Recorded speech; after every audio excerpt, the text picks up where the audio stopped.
Hola, no te quiero hacer perder mucho el tiempo, así que voy directa al grano. Si quieres escuchar el audiolibro completo, echa un vistazo al enlace en la descripción. Podrás disfrutar de una prueba totalmente gratuita que te dará acceso a un amplio catálogo de audiolibros. Pero espera, que hay más. Por si todavía tienes dudas, a continuación te dejo con un pequeño fragmento del audiolibro. Disfrútalo. Horas al día. Los cuerpos eran enterrados en fosas comunes, unos encima de otros. Y eso cuando había enterradores. Se calcula que murió entre un 40 y un 60% de la población mundial. En esos momentos en Europa vivían 80 millones de personas.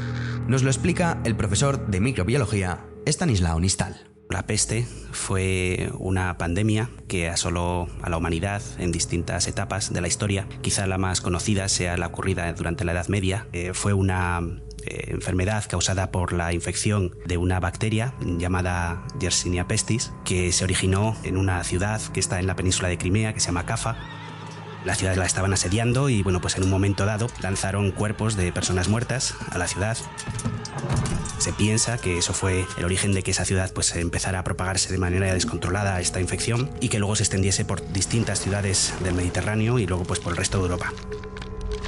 Y es una bacteria que tiene la característica que es capaz de infectar a las pulgas en concreto que infectan a las ratas negras y tras morir la pulga no se puede alimentar más, tiene hambre, trata de morder a otras especies que puedan ser susceptibles de ser mordidas y entre ellas estaba el hombre.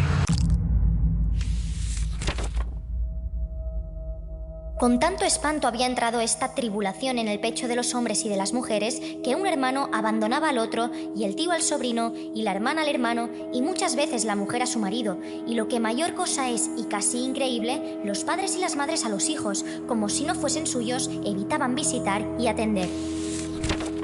Así describió Boccaccio en el Decamerón la situación que se vivía y cómo ahora también existían las fake news. ¿Se imaginan recibiendo todos los días mensajes de WhatsApp anunciando que la peste estaba provocada por un terremoto que había liberado los efluvios del infierno? ¿O que se transmitía mirándose a los ojos? Por eso, en esos tiempos, la gente miraba al suelo. Pero una de las fake news que más caló fue la de que los judíos habían inventado un arma secreta para diezmar a la población. La alineación de los planetas como castigo divino. Nos lo cuenta la historiadora María Lara.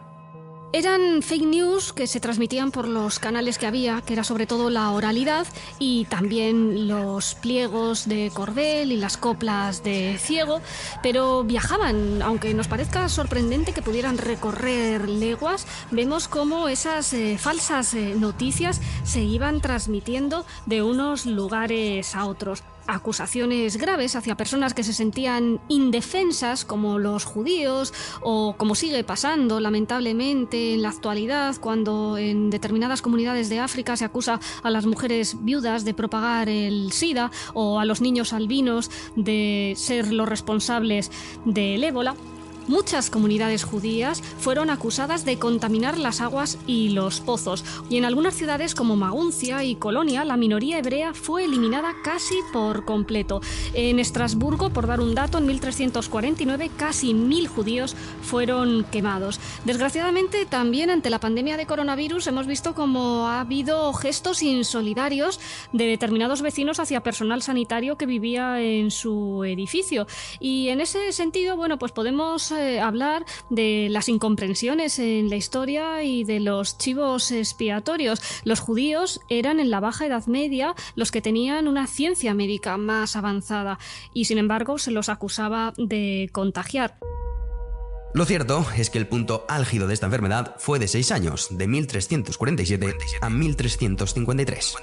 Con el tiempo se ha sabido que la peste se propagó por un brote causado por una variante de la bacteria Yersinia pestis. Las pulgas fueron las transmisoras después de haberse alojado en las ratas. Cuando estas morían, buscaban un nuevo cuerpo, y en ese caso fue el de los humanos. Comerciantes, soldados y marineros fueron los que llevaron la enfermedad al corazón de Europa desde la lejana Asia. La peste negra entró en Europa en los barcos italianos procedentes de Crimea y de Constantinopla. La orilla septentrional del Mar Negro estaba ocupada por tribus de mongoles, tártaros, y en 1340 los tártaros, en tanto que eran aliados de los venecianos, se enfrentaron con los genoveses, quienes se vieron obligados a refugiarse en la ciudad de Cafa, que hoy es